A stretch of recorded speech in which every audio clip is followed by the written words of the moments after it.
Central jail میں قیدی عورتوں کے جسم پر شہد کیوں لگایا جاتا ہے؟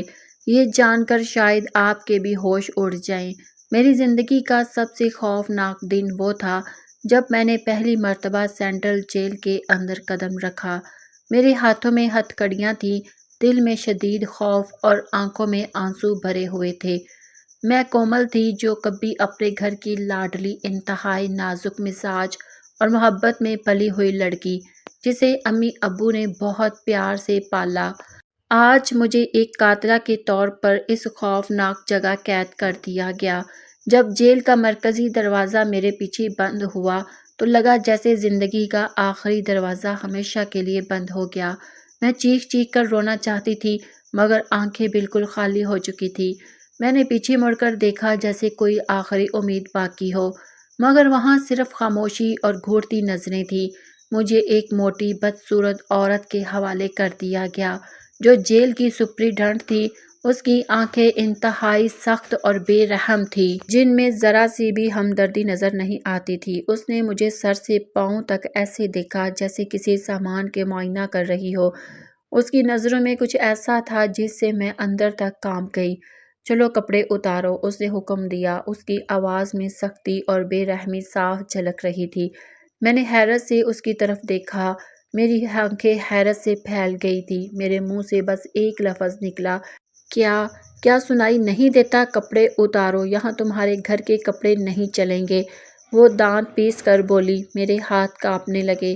میں نے اپنے گھر کے کپڑوں کو حسرت سے دیکھا جو میری ماں نے میری شادی پر سلوا کر دیے تھے۔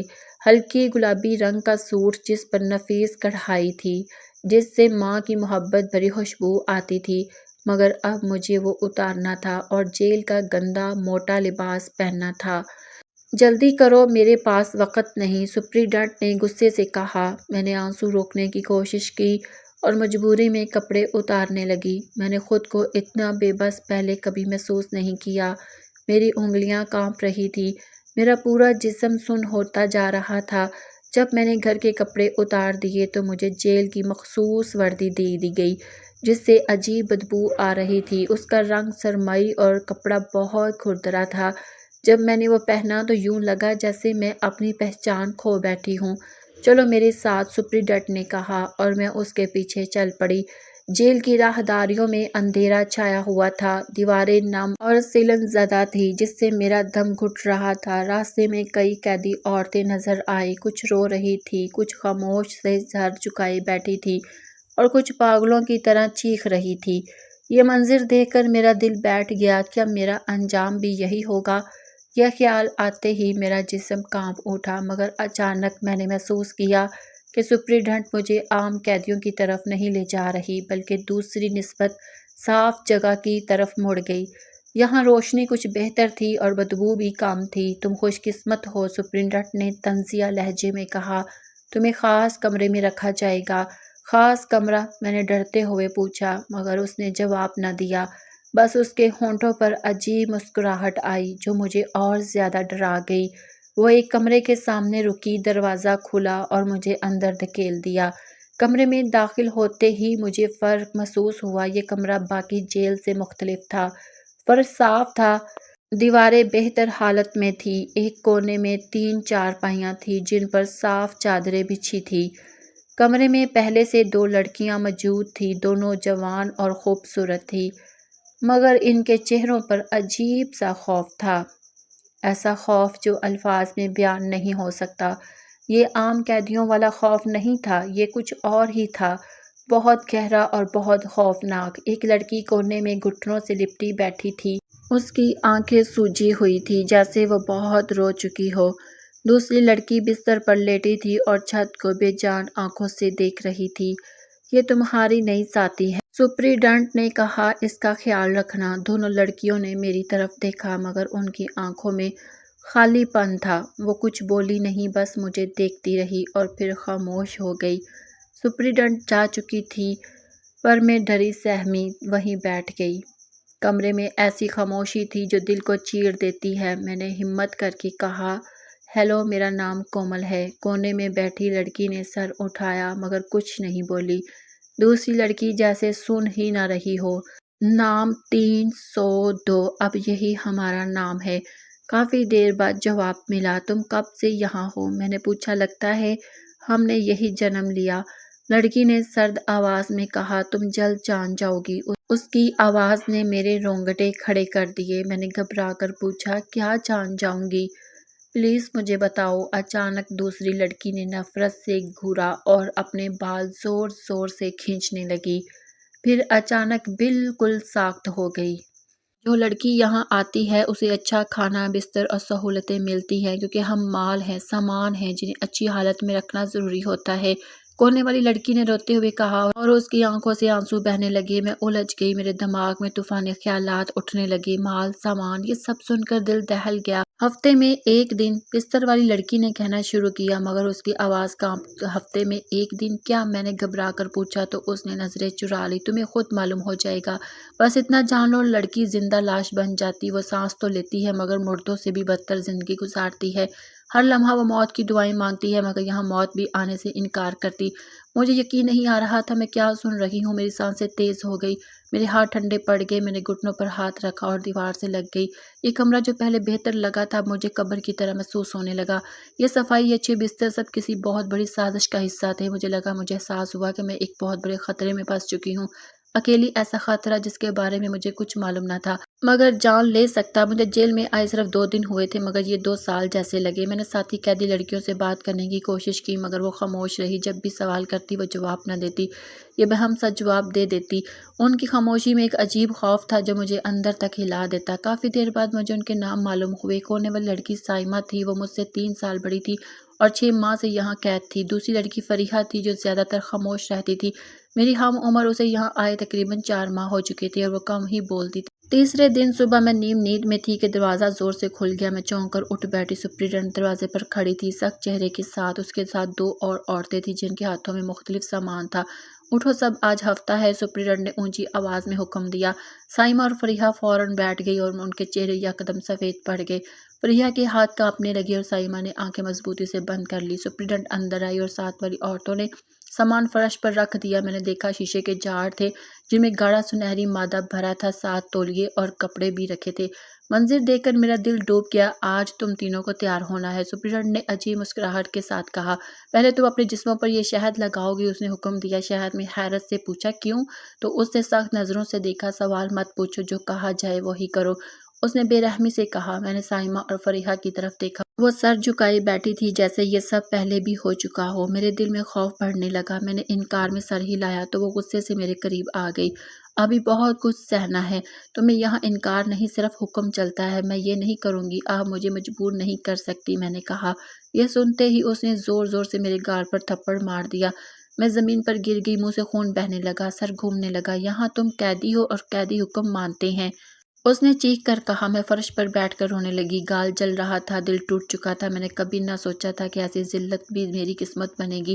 سپرنٹنڈنٹ نے میرے بال پکڑ کر دھمکی دی، مزید سوال سزا بڑھائیں گے؟ ڈر کے مارے میں نے ہاں کر دی کیونکہ میرے پاس کوئی راستہ نہ تھا۔ اب تم تینوں کپڑے اتارو اور پورے جسم پر شہد لگاؤ، اس نے کہا۔ سائمہ اور فریحہ نے فوراً کپڑے اتار دیے، ان کے جسم بے حس تھے، صاف ظاہر تھا کہ وہ یہ سب پہلے بھی کئی بار سہ چکی تھی۔ میں وہی کھڑی رہی، میرے ہاتھ کانپ رہے تھے، آنسو بہتے جا رہے تھے۔ جلدی کرو، تم کیوں کھڑی ہو؟ سپرنٹنڈنٹ نے مجھے ڈانٹ کر کہا۔ دل میں 1000 سوالات لیے میں نے بھی شہد کی بوتل اٹھائی۔ شہد ٹھنڈا اور چبھتا تھا، جسم پر لگاتے ہی متلی آنے لگتی۔ یہ سب کیوں ہو رہا ہے؟ میں روتے ہوئے پوچھا مگر جواب نہ ملا۔ خاموش رہو اور اپنا کام کرو، سپرنٹنڈنٹ نے سختی سے کہا۔ شہد لگانے میں 15 منٹ لگے، میرا پورا جسم چپکتا ہوا تھا، میں خود کو اتنا گرا ہوا محسوس کر رہی تھی کہ بیان ممکن تھا۔ اب باری باری نہاؤ، باتھ روم میں بڑا ٹب ہے، اس نے حکم دیا۔ سائمہ سر جھکا کر باتھ روم کی طرف چل گئی۔ مکمل خاموشی میں اسی دوران میں نے کمرے کے کونے میں ایک سرخ روشنی دیکھی۔ غور سے دیکھا تو محسوس ہوا کہ وہ کوئی ڈیوائس تھی۔ دل تیزی سے دھڑکا۔ یہ کیمرہ ہے، میں نے پوچھا تو اس نے کہا، خاموش رہو بس۔ میرا شک اب یقین میں بدل چکا تھا کیونکہ یہاں خفیہ کیمرے لگے ہوئے تھے، ہر طرف کوئی ہمیں دیکھ رہا تھا، سب کچھ ریکارڈ ہو رہا تھا۔ میرا جسم خوف سے سرد پڑ گیا۔ یا اللہ، یہ کیا ہو رہا ہے؟ میں نے دل ہی دل میں کانپتی آواز میں کہا۔ سائمہ نہا کر باہر آئی، اس کے بال گیلے تھے اور اس نے تولیہ لپیٹ رکھا تھا۔ اب فریحہ کی باری تھی، وہ بھی اندر چلی گئی اور میں شدید خوف میں مبتلا تھی۔ میں نے سپرنٹنڈنٹ کی طرف دیکھا جو کرسی پر بیٹھ کر ہماری نگرانی کر رہی تھی۔ خاموشی سے اس کے چہرے پر کوئی جذبات نہیں تھے، جیسے وہ سب کچھ معمول کا حصہ سمجھتی ہو۔ جب فریحہ باہر آئی تو سپرنٹنڈنٹ نے سخت لہجے میں کہا، اب تمہاری باری ہے، جلدی جاؤ۔ اس کے حکم پر میں غسل خانے میں داخل ہوئی، جہاں واقعی بڑا ٹب موجود تھا۔ ٹب پانی سے بھرا ہوا تھا۔ میں نے اپنے جسم کو دیکھا تو شہد سے لتھڑا ہوا تھا۔ یہ منظر دیکھ کر میں رونے لگی اور ٹب میں قدم رکھ کر خود کو دھونا شروع کیا۔ پانی بہت ٹھنڈا تھا، مگر میں زور زور سے جسم رگڑ رہی تھی، بے اختیار، جیسے شہد کے ساتھ ساتھ اپنی ذلت اور بے بسی کو بھی دھونا چاہتی ہوں۔ میں مسلسل رو رہی تھی اور اپنی قسمت کو کوس رہی تھی۔ یا اللہ، مجھے یہاں سے نکال دے، میرے ساتھ یہ سب کیوں ہو رہا ہے؟ میں دل ہی دل میں مسلسل دعائیں مانگ رہی تھی۔ نہا کر باہر آئی تو سپرنٹنڈنٹ نے ہمیں نئے کپڑے دیے جو عام جیل لباس سے مختلف تھے۔ یہ کپڑے سلیقے سے سلے ہوئے تھے، رنگین تھے اور حیرت انگیز طور پر بالکل فٹنگ کے تھے۔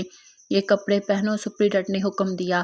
ہم تینوں نے کپڑے پہن لیے اور شکل بدل گئی۔ ہم اب قیدی عورتیں نہیں لگ رہی تھی، بلکہ عام جدید عورتوں جیسی نظر آ رہی تھی۔ میرا دل بیٹھتا جا رہا تھا۔ پھر سپرنٹنڈنٹ نے کہا، اب میرے ساتھ چلو۔ ہم تینوں اس کے پیچھے چل پڑی۔ وہ ہمیں ایک اور کمرے میں لے گئی۔ یہ کمرہ پہلے سے زیادہ صاف تھا۔ دیوار کے سامنے ایک بڑا واضح کیمرہ لگا تھا۔ یہاں کھڑی ہو جاؤ تینوں، ایک لائن میں، سپرنٹنڈنٹ نے کہا، اور ہم خاموش کھڑی ہو گئی۔ میرا دل تیزی سے دھڑک رہا تھا۔ سائمہ اور فریحہ سر جھکائے خاموش کھڑی تھی۔ میں نے کیمرے کی طرف دیکھا۔ مجھے پورا یقین تھا کوئی ہمیں دیکھ رہا ہے۔ اچانک کمرے میں ایک مردانہ آواز گونجی، جو کسی اسپیکر کے ذریعے آ رہی تھی۔ آج 3 نئے آپشنز ہیں۔ یہ سنتے ہی میرا خون جیسے مجمد ہو گیا۔ پہلی بہت عام ہے، دوسری ٹھیک ہے، لیکن تیسری… آواز رک گئی۔ لمحہ بھر کو مجھے محسوس ہوا وہ آواز خاص طور پر مجھے دیکھ رہی ہے۔ تیسری بہت شاندار ہے، نئی، تازہ اور بالکل مکمل۔ میرے پورے جسم میں کپ کپی دوڑ گئی۔ خوف سے کومل کو لے آؤ۔ یہ الفاظ سنتے ہی میرے پاؤں تلے سے زمین نکل گئی۔ میرا نام ہی کیوں لیا گیا؟ مجھے کہاں لے جایا جائے گا؟ سوال ذہن میں گھومنے لگے۔ سپرنٹنڈنٹ میری طرف مڑی اور اس کے چہرے پر عجیب سی طنزیہ مسکراہٹ تھی۔ چل، تیری قسمت جاگ گئی، اس نے کہا۔ میں نے انکار کیا، مگر 2 عورتیں آ گئیں۔ انہوں نے میرے بازو مضبوطی سے پکڑ لیے۔ میں نے مزاحمت کی، مگر وہ زیادہ طاقتور تھی۔ چھوڑو دو پلیز، میں گڑ گڑائی۔ سائمہ اور فریحہ کی آنکھوں میں آنسو تھے، مگر بے بس۔ مجھے گھسیٹ کر کمرے سے باہر لے جایا گیا۔ میں چیخ رہی تھی، رو رہی تھی، فریاد کر رہی تھی، مگر کسی کے کان پر جوں تک نہ رینگی۔ سب جانتے تھے یہاں آواز اٹھانا بے فائدہ ہے۔ ایک طرف شیشے کی بڑی الماری تھی جس میں گلاس، عجیب بوتلیں اور برف رکھی تھی۔ کمرہ انتہائی عالی شان اور بہت بڑا تھا، شاید میرے پورے گھر جتنا بڑا۔ فرش پر نرم قیمتی قالین بچھا تھا جس پر قدم رکھتے ہی پاؤں دھس جاتے تھے، لیکن اس عیش و آرام میں کچھ ایسا خوف تھا کہ میری روح لرز کر رہ گئی۔ اچانک دیواروں پر لگی عورتوں کی نیم برہنہ تصویریں دیکھ کر آنکھیں پھٹی رہ گئی۔ بڑے بڑے فریموں میں لگی کچھ تصویریں اتنی شرمناک تھیں کہ نظریں ہٹا لی۔ میرے پورے جسم میں کپ کپی دوڑ گئی۔ یہ کیسی جگہ تھی؟ مجھے یہاں کیوں لایا گیا؟ سوچتے سوچتے میرا دماغ مفلوج ہو رہا تھا۔ مجھے کچھ بھی سمجھ نہیں آ رہا تھا۔ میں ہر طرف سے خوف میں گھری کمرے کے درمیان کھڑی تیز سانسیں لے رہی تھی۔ دل اتنی شدت سے دھڑک رہا تھا جیسے ابھی سینے سے نکل کر باہر آ جائے۔ میں نے کمرے میں نظر دوڑائی۔ ایک کونے میں بڑا پلنگ سرخ جالی دار پردوں کے ساتھ تھا۔ اسے دیکھ کر ذہن میں خوفناک خیالات آنے لگے تو میں دروازے کی طرف بھاگی۔ میں نے زور سے دروازہ کھولنے کی کوشش کی، مگر وہ باہر سے بند تھا۔ میں نے مٹھی سے دروازہ پیٹا اور چیخ کر کہا، مجھے یہاں سے نکالو پلیز، لیکن کوئی جواب نہ آیا، صرف گہری خاموشی تھی۔ میں دروازے سے لگ کر رو پڑی۔ آنسو تھمنے کا نام نہیں لے رہے تھے۔ میں مکمل طور پر ٹوٹ چکی تھی۔ زندگی کے سارے خواب، امیدیں اور خوبصورت تصور سب ختم ہوتے دکھائی دے رہے تھے۔ امی ابو کاش آپ ہوتے، میں سکتے ہوئے بولی، کاش آپ مجھے بچا لیتے۔ میں دروازے کے پاس بیٹھ کر گھٹنوں میں منہ چھپا کر زور زور سے رونے لگی۔ میرا پورا جسم کانپ رہا تھا۔ میں سمجھ گئی تھی یہاں مجھے بڑی سزا دی جائے گی۔ اچانک ہاتھوں پر نظر پڑی تو وضو یاد آیا۔ میں نے غسل کے ساتھ وضو کیا تھا۔ اللہ تیرا شکر ہے میرا وضو ہے۔ یہ خیال میرے لیے روشنی کی کرن بن گیا۔ اسی جگہ مجھے یہ اللہ یاد آیا۔ یوں لگا جیسے وہ خود مجھے اپنی طرف بلا رہا ہو۔ میں نے ادھر ادھر دیکھا، شاید جائے نماز مل جائے، اور خوش قسمتی سے وہ مل گئی۔ کونے میں پڑی جائے نماز دیکھ کر لگا جیسے زندگی کی متاع مل گئی ہو۔ میں نے کانپتے ہاتھوں سے جائے نماز اٹھائی، جائے نماز پڑھ کھڑی ہو گئی، سجدے میں گئی تو آنسو خود بخود بہنے لگے اور میں نے بھلک بھلک کر رونے لگی۔ یا اللہ، میں بے گناہ ہوں، میں نے کچھ نہیں کیا، مجھے بچا لے۔ میرے آنسو جائے نماز پر گر رہے تھے، میں بری طرح لرز رہی تھی۔ یا اللہ، میری عزت کی حفاظت فرما، مجھے اس آزمائش سے بچا لے۔ میں مسلسل دعائیں مانگتی رہی۔ نہ جانے کتنا وقت گزر گیا۔ اچانک احساس ہوا کمرے میں کوئی اور ہے تو سانس رک سی گئی۔ کندھے پر ہاتھ محسوس ہوتے ہی پورا بدن جھرجھری سے بھر گیا۔ دل تیزی سے دھڑکنے لگا۔ میں نے آہستہ سے سر اٹھایا تو ایک مرد سامنے تھا، داڑھی والا، سرخ آنکھوں والا، لمبا مضبوط آدمی جس کی عمر 40 برس کے قریب تھی۔ اس کی کھلی قمیض، سونے کی موٹی چین دیکھ کر خوف مزید بڑھ گیا۔ وہ مجھے ایسے دیکھ رہا تھا جیسے شکار ہو۔ میں نے فوراً آنکھیں بند کر لی۔ اس کی ہوس چیخ رہی تھی اور میں بالکل بے بس تھی۔ میں سمجھ گئی یہ وہی آدمی ہے جس نے مجھے چنا تھا۔ یا اللہ مجھے بچا لے، میں اس کا مقابلہ نہیں کر سکتی، میری مدد فرما۔ میری دعا سنتے ہی اس کا ہاتھ کندھے سے ہٹ گیا۔ میں نے آنکھیں کھولی، وہ 2 قدم پیچھے ہٹ چکا تھا۔ اس کے چہرے پر حیرت اور الجھن تھی۔ وہ صوفے پر بیٹھ گیا اور مجھے گھورتا رہا۔ میں فرش پر بیٹھی رہی۔ میرا دل اللہ کو پکار رہا تھا۔ کیا میری دعا قبول ہو گئی تھی؟ چند لمحوں بعد اس نے طنزیہ لہجے میں کہا، تم عورتیں رونا خوب جانتی ہو۔ پھر اس نے میرے کردار پر گھٹیا الزام لگایا جس نے میرا خوف غصے میں بدل دیا۔ یہ جھوٹ ہے، میں چیخ اٹھی۔ یہ گندا الزام میری زندگی برباد کر چکا ہے۔ میں اچانک کھڑی ہو گئی اور کہا، یہ سب جھوٹ ہے، مجھ پر بہتان لگایا گیا ہے۔ اس نے سگریٹ کا دھواں اڑایا اور مجھے دیکھ کر کہا، سب خود کو بے گناہ کہتے ہیں۔ میں نے روتے ہوئے کہا، لیکن میں واقعی بے قصور ہوں، یہ سب میرے شوہر کی سازش۔ آنکھوں سے آنسو بہنے لگے۔ میں نے کہا، اسی نے میرے ساتھ یہ سب کیا، گلا رندہ کیا، مگر میں نے خود کو سنبھالا کیونکہ کمزور دکھنا نہیں چاہتی تھی۔ وہ پہلے ہی کہہ چکا تھا کہ روتی عورتیں مگرمچھ کے آنسو بہاتی ہیں۔ اس نے طنزیہ لہجے میں پوچھا، اچھا تو پھر سچ کیا ہے؟ اب بولنا شروع کرو۔ اس نے راکھ جھاڑی اور صوفے سے ٹیک لگا کر بیٹھتے ہوئے کہا۔ میں نے آنکھیں پوچھی اور بولنا شروع کیا، میرا نام کومل ہے، میرے والدین کا انتقال ہو چکا تھا۔ آواز کانپ رہی تھی، دل دکھ سے بھرا۔ پہلے ابو دل کے دورے سے گئے، 6 ماہ بعد امی بھی چل بسی۔ امی ابو کی جدائی برداشت نہ کر سکی۔ یہ کہتے ہوئے میں رک گئی۔ ان یادوں نے میرے دل کو دوبارہ چیر دیا، آنسو بہنے لگے۔ امی کے نام شہر کے اچھے علاقے میں ایک مکان تھا۔ وہ مکان ابو نے اپنی محنت کی کمائی سے خریدا تھا۔ امی نے مرنے سے پہلے وہ مکان قانونی طور پر میرے نام کروا دیا۔ اب وہ مکمل طور پر میری ملکیت تھا۔ انسپکٹر خاموشی سے سنتا رہا۔ امی کو میری شادی کی فکر تھی۔ میں اکلوتی تھی، کوئی بہن بھائی نہیں۔ انہوں نے جلدی میری شادی جہانگیر سے کروا دی۔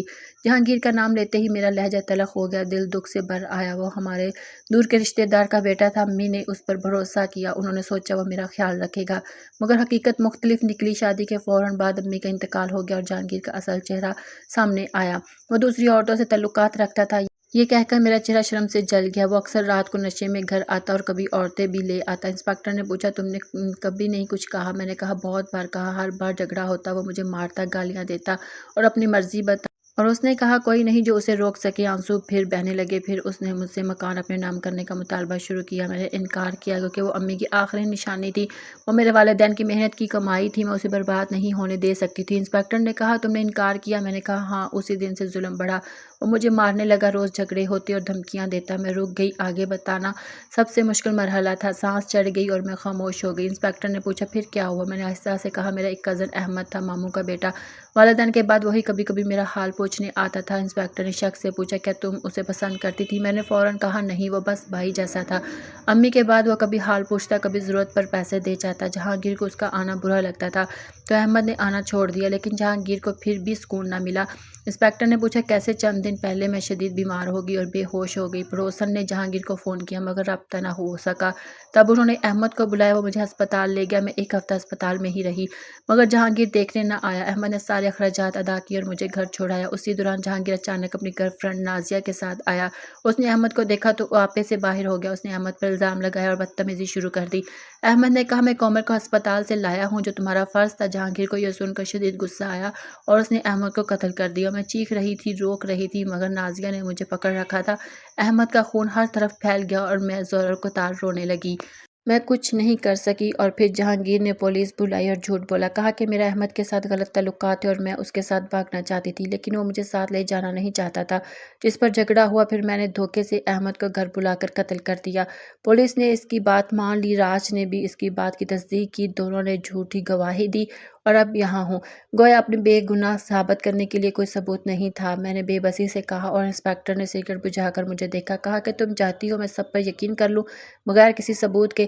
یہ الفاظ سن کر میرا دل ٹوٹ گیا۔ اپنی زندگی دوبارہ جینا آسان نہیں تھا، لیکن میں امید رکھ کر دوبارہ بتا رہی تھی کہ شاید کوئی اچھا نتیجہ آئے، مگر سامنے بیٹھا انسپکٹر مجھے جھٹلانے لگا۔ میری کسی بات پر یقین نہ آیا، میرا دل پھٹ گیا۔ وہ مجھ پر یقین نہیں کر رہا تھا۔ قانون آنسو دیکھ کر فیصلہ نہیں کرتا، قانون ثبوت مانگتا ہے۔ اگر تمہارے پاس کوئی ٹھوس ثبوت ہے تو بتاؤ۔ میں چیخ پڑی، اگر میرے پاس ثبوت ہوتا تو میں یہاں نہ ہوتی، میرے پاس وکیل رکھنے کے لیے بھی اتنے پیسے نہیں تھے۔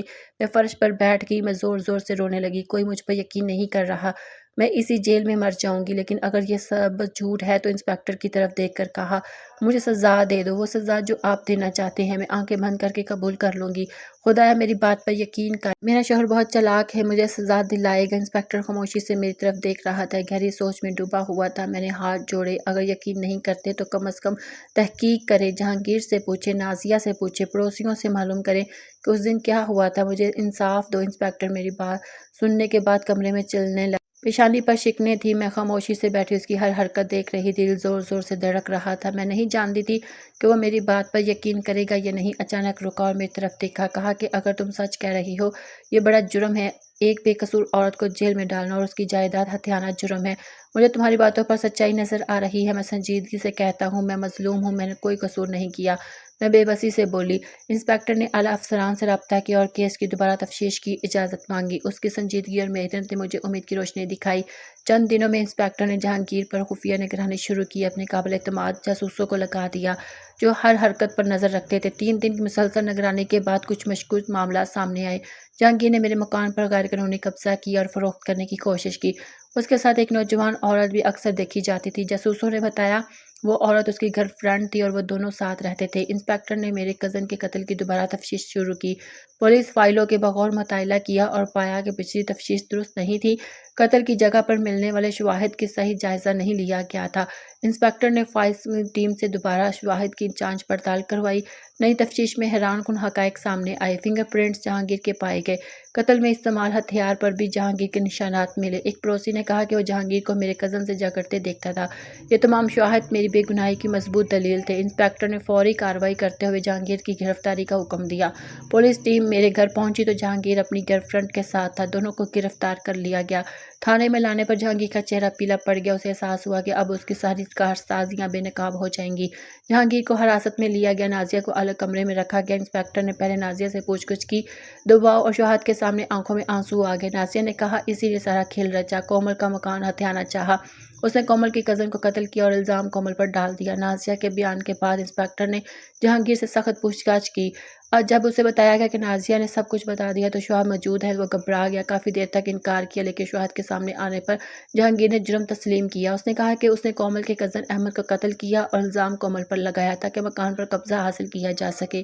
انسپکٹر نے میری رہائی کا حکم جاری کیا، جب مجھے بتایا گیا کہ میں آزاد ہوں، آنکھوں میں خوشی کے آنسو آ گئے۔ جیل کے دروازے سے باہر نکلتے ہوئے میں نے آسمان کی طرف دیکھا اور اللہ کا شکر ادا کیا۔ انسپکٹر باہر میرا انتظار کر رہا تھا، میری طرف دیکھ کر مسکرایا، کہا کومل میں نے تمہارا مکان واپس دلا دیا، جہانگیر سزا سے نہیں بچ سکے گا۔ میں نے کہا بہت شکریہ، آپ نے میری زندگی بچا دی۔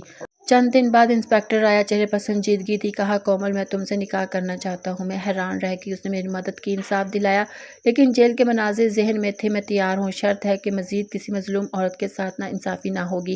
انسپکٹر نے وعدہ کیا کہ آئندہ کسی نامحرم لڑکی کو ہاتھ نہیں لگایا جائے گا۔ جہانگیر سے طلاق لی، عدت کے بعد انسپکٹر جمال سے نکاح کر لیا، ہمارا نکاح سادگی سے ہوا، جمال نے وعدہ نبھایا، اللہ نے ان کے دل میں محبت ڈال دی، اب وہ کسی عورت کی طرف آنکھ نہیں اٹھاتے، ہر قسم کے نشے چھوڑ دیے، 5 وقت کی نماز پڑھتے اور ہمیشہ اللہ سے گناہوں کی معافی مانگتے، کہتے تھے تم اللہ کی طرف سے میرے لیے بڑا تحفہ ہو، اگر تم نہ ہوتی تو میں ڈوبتا۔ میں سوچتی ہوں اگر جمال نہ ہوتے تو شاید میں اپنی بے گناہی ثابت نہ کر پاتی، ہم دونوں کا ملنا اسی طرح مقدر تھا، جوڑے آسمانوں پر بنتے ہیں اور زمین پر ملتے ہیں۔ میری نئی زندگی کا آغاز ہوا، عزت اور انصاف پر مبنی، درد سے خوشیوں تک کا سفر۔ اگر آپ کو آج کی کہانی پسند آئی ہو تو ویڈیو کو لائک کریں، دوستوں کے ساتھ شیئر کریں، چینل سبسکرائب نہ کیا تو ابھی سبسکرائب کریں۔ کل نئی دلچسپ کہانی کے ساتھ ملاقات ہوگی، اللہ حافظ۔